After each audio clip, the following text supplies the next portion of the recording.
All right, so there are a couple different ways that you could approach some sort of analysis stuff. If you are an Alexander practitioner, right? So the Alexander people from the tradition of F.M. Alexander would say that it's all about the head. That all your senses, your eyes, right, your ears, communication in general, they're all coming from the head, right? You can go ahead and that's it, great.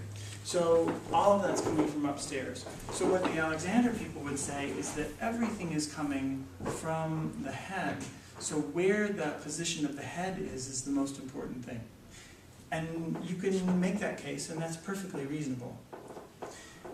You could also make the case that everything is actually coming from the feet. Because the feet are where you're touching the ground, that's where all this is actually, that's where your foundation is. So if the feet are foundational, then you could make the case that whatever distortions are in the feet are going to escalate up the system and affect everything else. And that's also perfectly reasonable.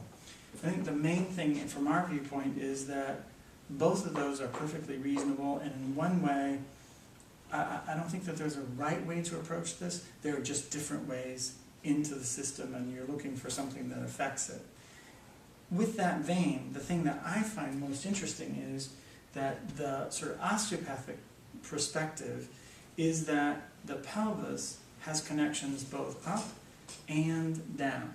That when you change the position of the pelvis, when there's a distortion there, then those distortions are going to cascade either in both directions, basically.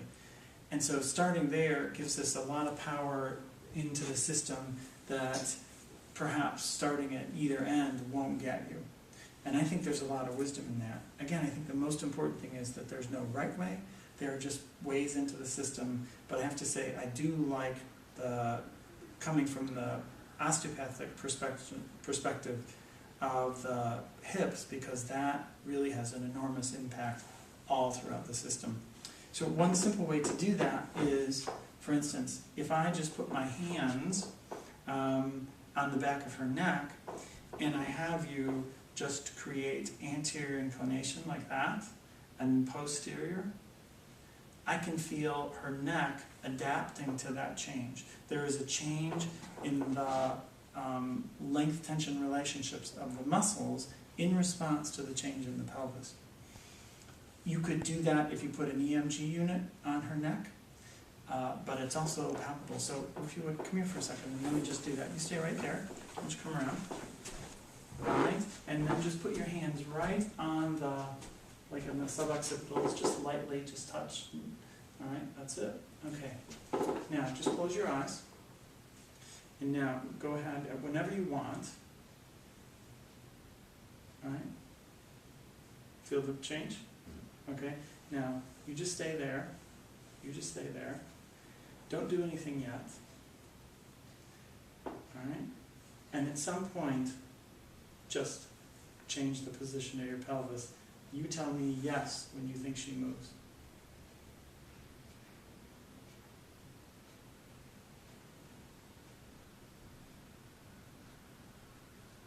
Yes. Come back to neutral. Whenever you wish.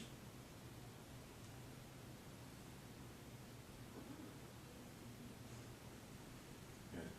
Okay, so it's, all right. Come back to neutral again. Now, do anterior inclination. And that. Now, come back to neutral. Do it again, anterior inclination. Do you feel a change in your hand? Very subtle. It's not as dramatic as the other direction, right? Good. There's something to be learned in this. Now, relax. Now, you close your eyes.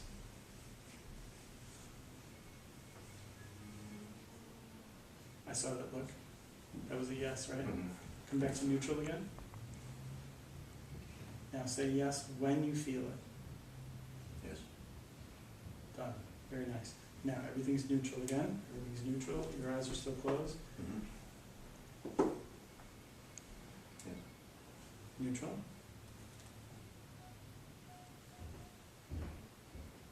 does, yes? Mhm. Exactly, come back neutral. Now you've trained your hands to feel something. Pretty cool, huh? Right.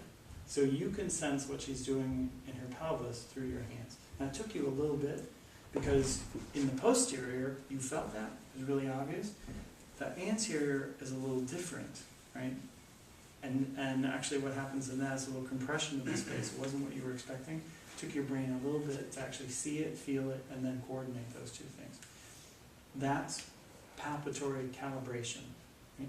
That you're learning, your hands are learning to correlate what you feel with what you see so you can pick up those things.